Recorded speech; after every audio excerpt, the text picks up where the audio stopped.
My name is Rob Taylor. I was born December 11th, 1964 in Rogers, Arkansas. My parents was Ruth and E.J. Taylor, and I had three older brothers. So tell me about your parents. What were they like? Hardworking, very much involved in the community and Garfield here, of course, over the years. My dad, worked for the Arkansas Highway Department for many years, and also we had a farm, and that's, of course, where I was raised. My mom, when I was young, she was, a homemaker and was involved in the PTA and stuff at school here in Garfield throughout the years. And then once I got older and was in school myself, then she took some jobs and stuff herself. When I was a kid, things were a lot, simpler, more, everybody knew everybody. There was, at that time, there was a group of us boys that grew up together, run around a lot. We did a lot of stuff together, as far as hunting, fishing. We all played sports and stuff together. And even as we all grew, we all worked, around here with each other and stuff until we become adults. But it was, at the time, growing up then, you probably, wished, boy, I can't wait till I become an adult and I can move on in life and we can see the world and all this stuff. But, looking back now, I wouldn't have traded any of it, truthfully. And I guess that's probably why I'm still here today, is because of the life here and just this area is, I've been all over the country and seen a lot of things, traveling and stuff like that. But, I'm always ready to come back home, of course. And it's just a great place to grow up here. We did a lot of things then that, they don't do now. And we could run around here as kids pretty wild, and I mean, in a good way. Everybody knew everybody, as far as our parents knew each other and stuff like that. And so you weren't out getting in trouble per se, but we were out running around. You didn't have to worry about it. We'd be home by dark or shortly after, of course. And, there was never any issues of any kind like that. I went to school in Garfield here, kindergarten through the 6th grade at the time. And it was, again, most of those kids you run around with during the summer and stuff. But, very small classes. I think the largest class I ever had in Garfield, kindergarten through 6th, I think there was 12 in my class. And then when you got to 7th grade, then they started busing us to Rogers to junior high. And once you got into Rogers, then, your classes were 60 or 30 kids per classroom, or around that number. And so that was quite a change. But then again, I guess it's just how involved you wanted to get and stuff. Of course, once I got into junior high, I started playing sports, more, like basketball and football and stuff. And I did that through high school and stuff. So, well, running around here as a kid and stuff, the things we would do is, basically, if it was summertime and stuff, we weren't in school. We'd get up, call each other, and we'd all meet up at one of them's house or something. And, whatever we decided to get into that day, whether we'd go fishing, we would, play baseball at one of us' house and stuff like that. And about all of us at one time there had motorcycles, I remember. And we'd ride the country. I mean, all over this country, because most of the roads were dirt back then. And so, we'd take off and be gone all day, usually out riding around someplace. We had certain fishing or swimming holes around some of these creeks and stuff that, that's where we'd be and stuff like that. But we always knew about, when time to go home and stuff like that. And we'd all get back home.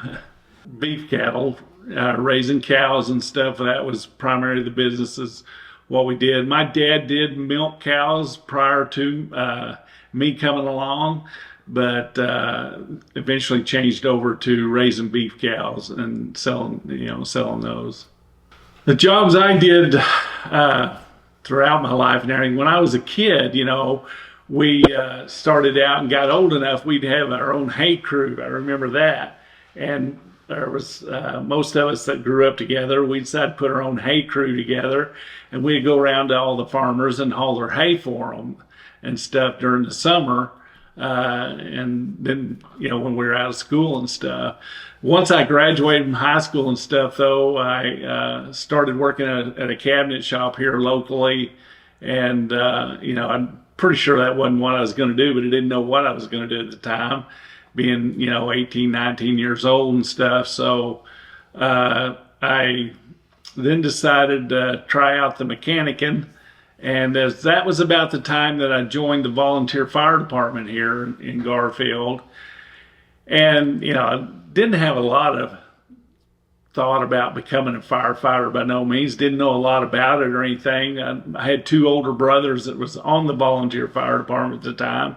And so I just kind of tagged along with that. And the more I got involved in it, the more, I guess doing it, the more I got an interest in it. So I, worked as a mechanic, volunteered, and this was in 1984 when I joined the NEBCO fire department.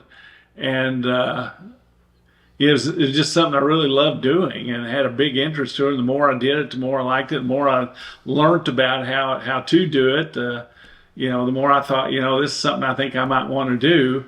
At the time, though, I couldn't, I teased around with a little bit about going to work for Rogers, as a paid fireman at the time, but they had a living radius set up where you couldn't live this far out and be on, work for the Rogers Fire Department at the time. So it kind of shot me in the foot there, because I wasn't going to sell my place out here that I I loved living out here. I was by no means a city boy, so I didn't want to live in town. And so I was kind of tore there on what to do and how to go about that. But so I worked as a mechanic there for, 17 years, I guess. And there was a change in Rogers at the time, and they opened up their living radius, broadened it per se is what they did. And when I found that out, I was just at the end of being able to, apply for not being too old. And so they, and the radius was now wide enough I could live where I live. And so I tested and I got hired, and I worked there for 22 years and retired from the Rogers Fire Department 2 years ago this month. Well, the fire department at Rogers was like, a bunch of really good guys, not saying by no means bad guys now, but it was quite an experience.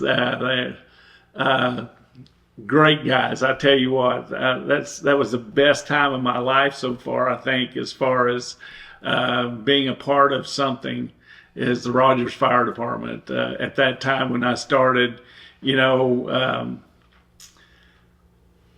a big family oriented. You knew everybody's wife, kids. Of course, even though you didn't work with them like on shift, if they were even on a different shift, when I started, I was on B shift. But even the guys on A and C shift, you knew them, you knew their families. And, you see them in the street, whatever, or in a store or something, you knew who they were. We were small at the time. And, when somebody needed something, you always helped out. You jumped up in whatever way and helped each other out. We were there to help the community, of course, in their time of need, but we sure helped our brothers and sisters at the time in the fire service at the time. And it's grown and grown until, and it's harder to do now, because once you get bigger and whatever it is, organization you're in, it's harder to keep up with that. When I retired in March, I can tell you, or 2 years ago in March, I didn't even know part of the guys I worked with on my shift, because I never seen them before, because I was at a certain station, and, we just didn't see each other. So it's grown quite a bit, as the community has. Never left NEBCO. That was one of the things when I was out here in 1984. Like I said, I started volunteering, and I worked, stayed volunteering. And then when I got hired at Rogers, I continued to volunteer out here on my days off, of course. And and then in 2002, I became the fire chief here, which I was still working at Rogers. So I was kind of doing both as it was. And that's where I stayed up until I retired, and I was still young enough today. I feel like that, I love doing this stuff and I want to be involved in it. And NEBCO means a whole bunch to me because I've seen it grown from when I joined in 1984. We had 2 fire stations and 4 old trucks, as I used to say. As you were lucky if we had a call if you got to the station and if they would start.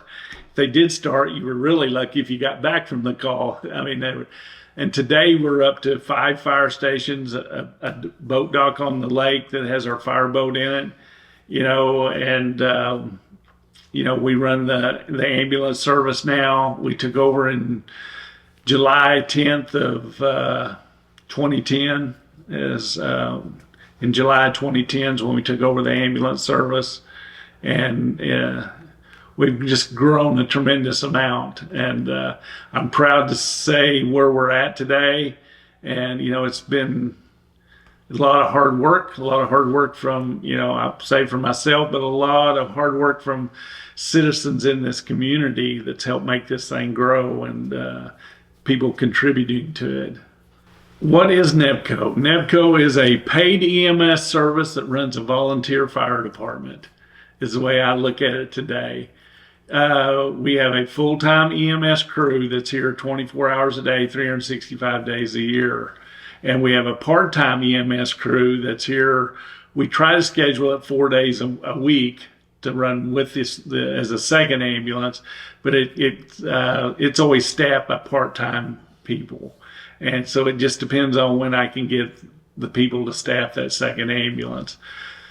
The fire side of it is volunteer, but we do have some that staff the fire truck, 5 or 7 days a week, but it's not staffed every day. It goes back to their part-time people, and they work here when they can. It's always usually 12-hour shifts, but some days I have 2 and sometimes I have 1. Today I have 1 person here. Tomorrow I may not have anybody to staff the fire truck. So again, we're still a true volunteer fire department that sometimes we pay to have people cover the fire truck for that day. But, that's how we work that. This is important to the community because we continue to grow like the rest of Benton County, and our run volume continues to increase.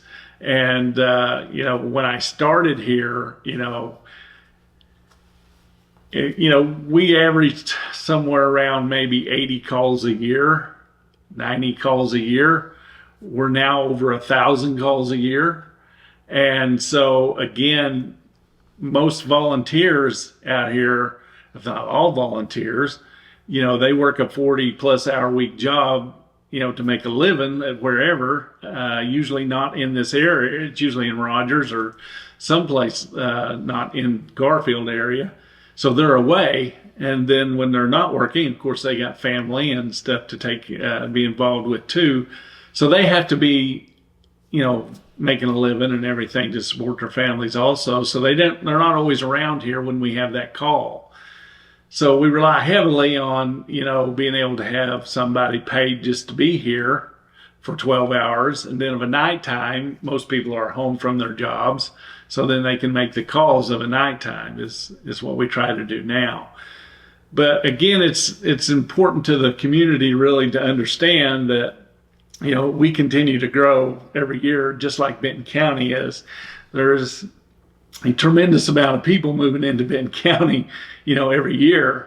And they're not all going to Rogers. They're not all going to Bentonville or Centerton per se. They are slowly migrating out into our area here, not like they are growing in those cities, but eventually they're going to be out here too. And we're just trying to stay ahead of the curve and be able to provide emergency service to the people out here.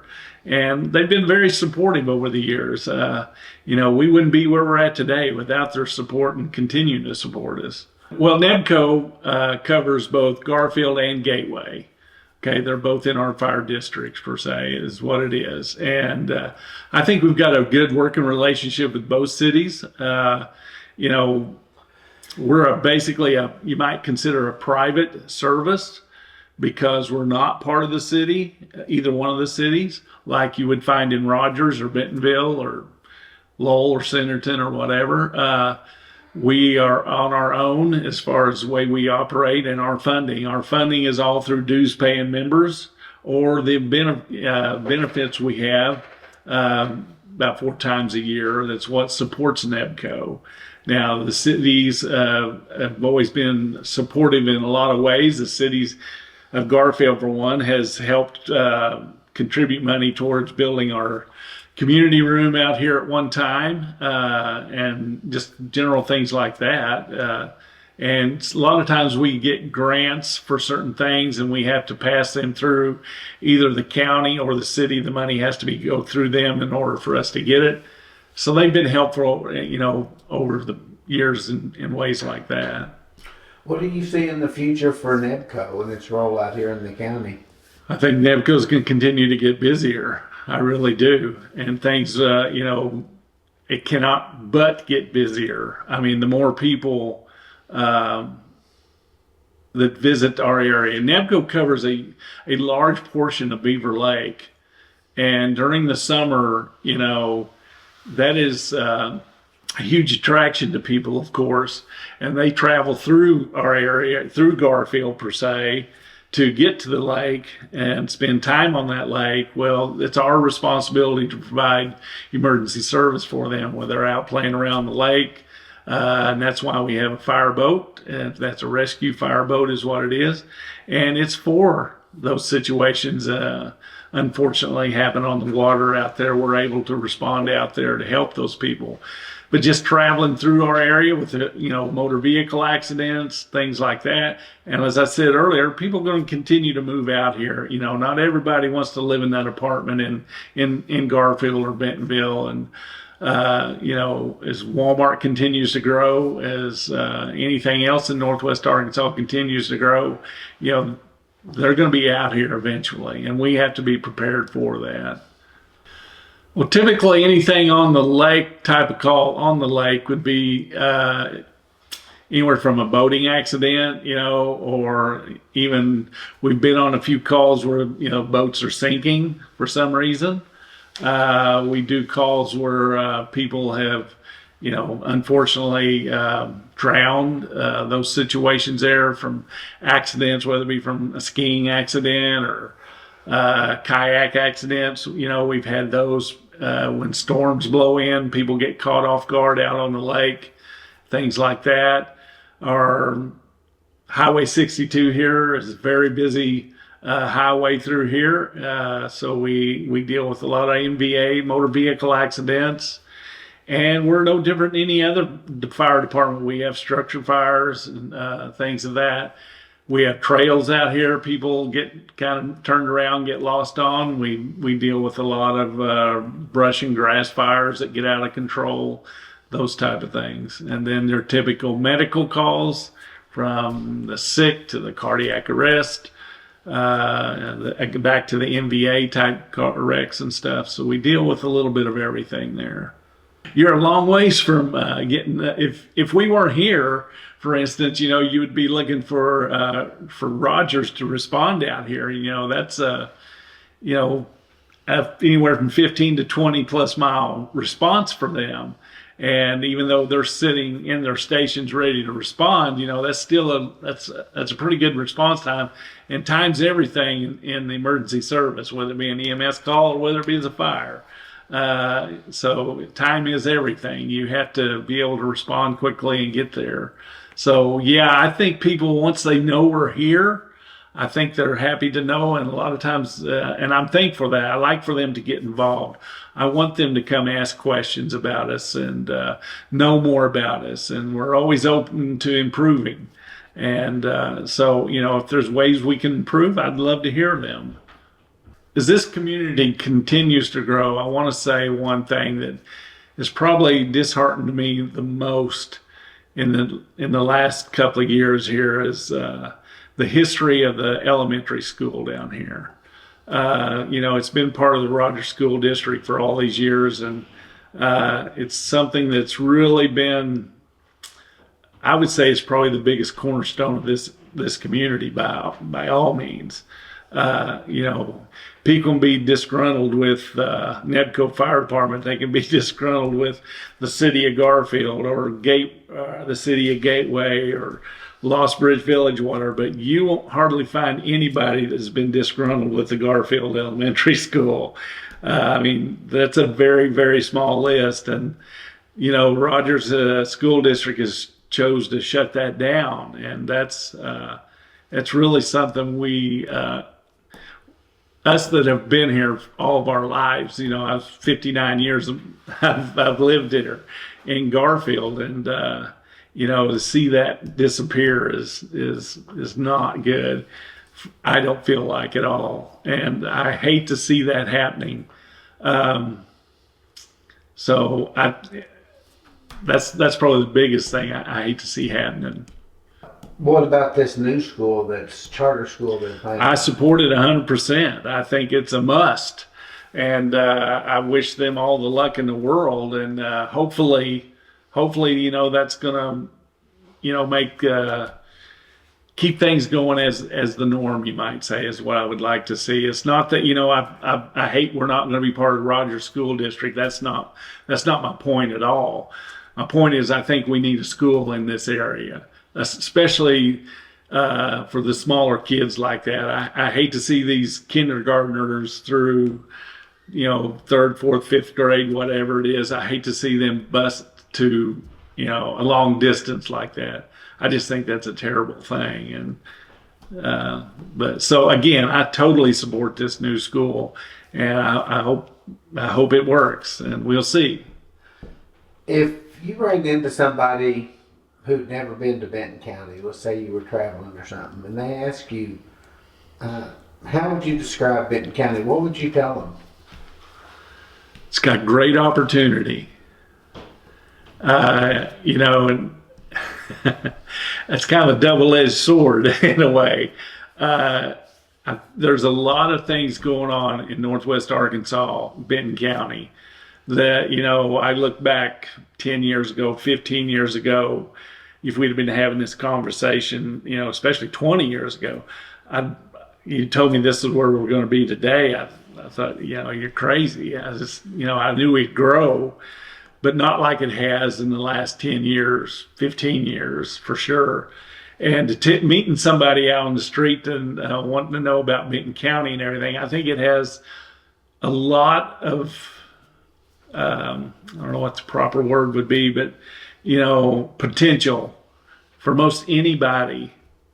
In so many ways, whether you want to live out in the rural area like out here, or whether you want to live in the middle of Rogers or Bentonville, there's just so many things going on right now that I would think would satisfy most anybody's needs in a lot of ways. Whether, through your employment you get through working here in Northwest Arkansas, retirement, if that's what you choose to, if you're at that age where you're retiring, we've got probably my opinion, one of the best lakes in this part of the country right here in Beaver Lake and stuff. So, I think it could fit most anybody's needs. But then on the backside of that, I'm not for all the growth so quickly, per se. I like the small town I live in.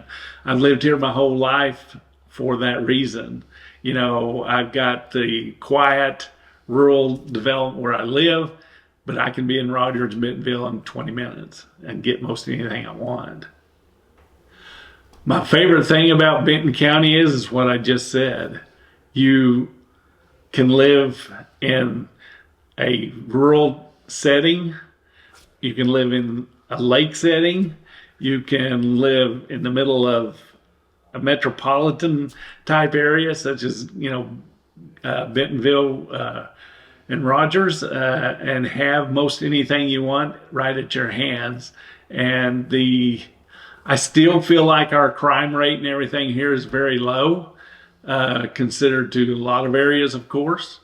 And so that is probably the best thing about this area.